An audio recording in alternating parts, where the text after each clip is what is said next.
Bapak Ibu hadirin hadirat, para pencinta Islam rahimakumullah. Pada kesempatan ini kita akan sampaikan di antara upaya untuk mendapatkan pertolongan Allah Subhanahu wa taala. Karena kita yakin hidup kita tidak bisa dilepaskan dari campur tangan dan kekuasaan Allah Subhanahu wa taala. Hidup kita tidak bisa kita sendiri yang menentukan. Tidak bisa kita yang memastikan. Tetapi hidup kita tergantung kepada Allah Subhanahu wa taala. Maka di antara upayanya kita berdoa kepada Allah Subhanahu wa taala. Kita meminta. Bahkan dalam riwayat disebutkan ad-du'a silahul mu'min. Doa itu, memohon kepada Allah itu adalah senjata orang mukmin. Kalau senjata, tentu sesuatu yang bisa menyampaikan maksud dan tujuan kita. Silah senjata, bisa juga pedang itu senjata misalnya. Nah, sekarang kita lihat, apakah semata-mata dengan doa seperti itu lalu Allah akan berikan apa yang kita minta? Maka di sini ulama mencoba membahas dan mendekatkan hadis ini kepada kita. Senjata baru dia akan bisa berhasil, katakanlah pedang misalnya. Ini pedang kan untuk memenggal, untuk menebas. Dia itu akan bisa berhasil tidak semata-mata sudah bernama pedang. Disinilah ulama menjelaskan.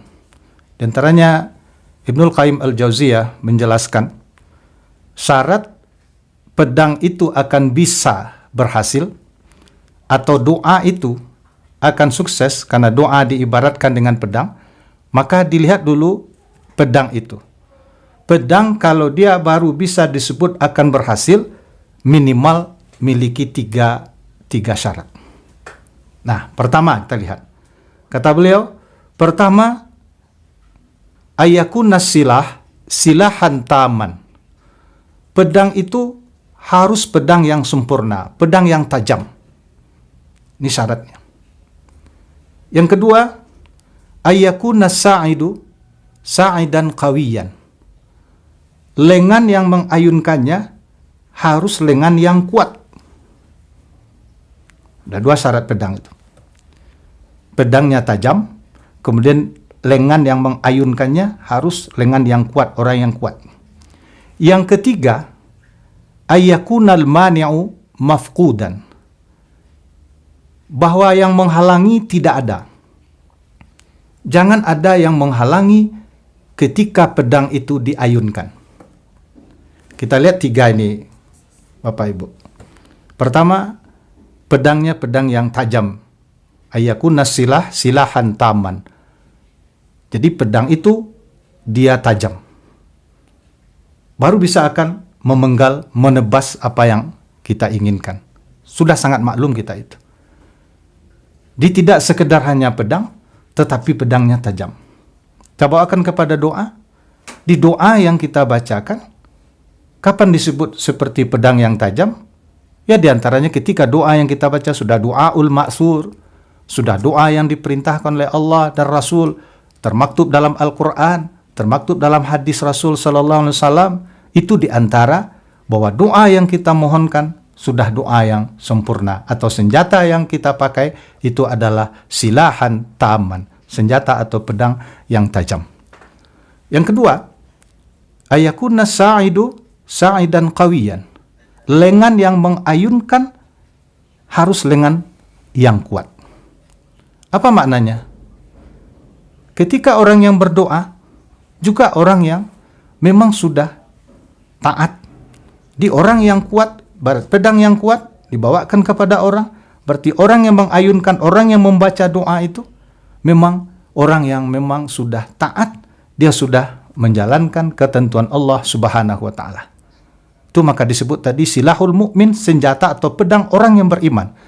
Jadi ketika doa dilantunkan oleh orang yang beriman, dan doa itu pun juga sudah doa yang maksur, ada dalam Al-Quran, ada dalam sunnah Rasul, orang yang membacakannya, yang memohonkannya adalah orang yang beriman, berarti sudah dua terpenuhi syaratnya. Pedang itu sudah pedang yang tajam, yang mengayunkannya lengan orangnya sudah kuat. Kemudian tinggal lagi syarat yang ketiga. Yang ketiga apa? Ayakunal mani'u mafqudan. Jangan ada yang menghalangi. Jadi ketika ada yang menghalangi, setajam, sekuat apapun diayunkan, itu tidak akan sampai kepada sasaran. Katakanlah ini mau kita tebas. Pedang sudah tajam. Yang mengayunkannya sudah lengan yang kuat. Tetapi antara pedang dan benda ini ada penghalang. Ada tembok besar. Ada kayu besar misalnya. Ketika diayunkan pedang yang tajam oleh tangan yang kuat sekalipun, tapi karena ada al-mani, maka penghalang atau mani ini tidak akan mencapaikan sasaran dari pedang tadi itu. Dia tidak akan menyampaikan sasaran dari pedang itu tadi, karena ada penghalang di situ. Di sini pula lah kepada yang berdoa. Kita yang selalu meminta kepada Allah Subhanahu wa taala, mesti kita penuhi pula syarat yang ketiga ini. Jangan ada penghalang.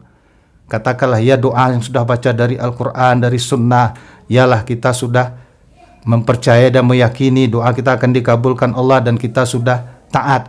Lalu perhatikan yang menghalangi doa itu. Jangan ada. Apa di antaranya penghalang doa itu?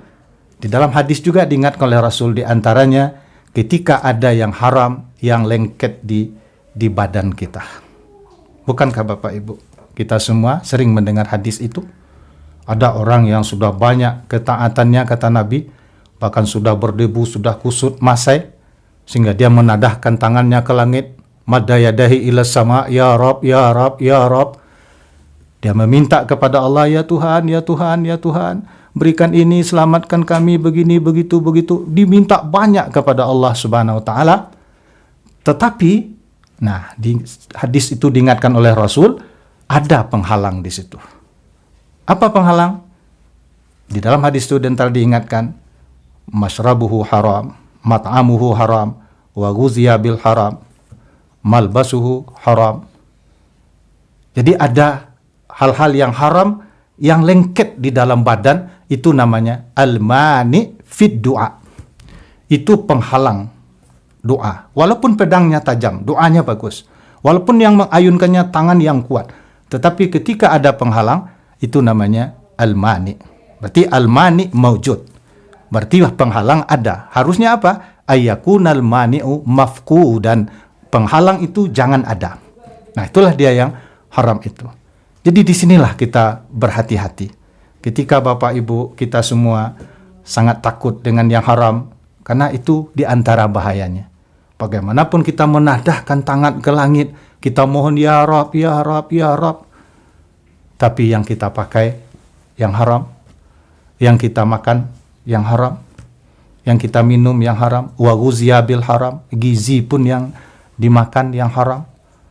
Walaupun secara zat bisa halal, tapi yang haram kan dua. Ada haram karena zat. Mungkin tidak ada kita yang makan babi, yang makan yang diharamkan secara zat. Tapi yang perlu kita khawatiri, haram liwasfin arid. Haram karena cara mendapatkannya.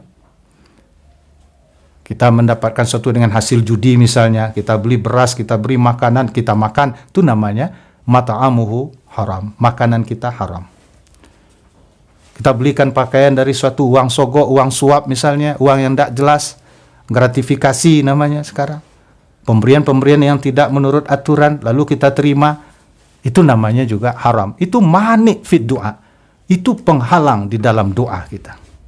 Itu menghambat doa kita. Jadi yang haram tidak hanya zatnya, tapi juga ada haram liwasfin arid. Karena sifat yang mendatang, artinya cara mendapatkannya itu haram.